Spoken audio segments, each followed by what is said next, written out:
ईशानां जगतोऽस्य वेङ्कटपतेर्विष्णोः परां प्रेयसीं तद्वक्षस्थलनित्यवासरसिकां तच्छान्तिसंवर्धिनीं पद्मालङ्कृतपाणिपल्लवयुगां पद्मासनस्तां श्रियं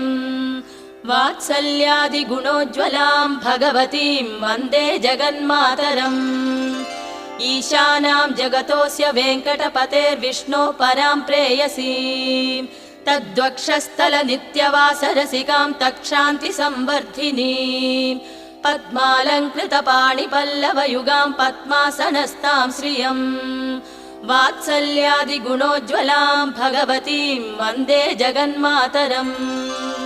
श्रीमन्कृपाजलनिधे कृत सर्वलोक सर्वज्ञ शक्तनतवत्सल सर्वशेषिन् स्वामिन् सुशील सुलभाश्रितपा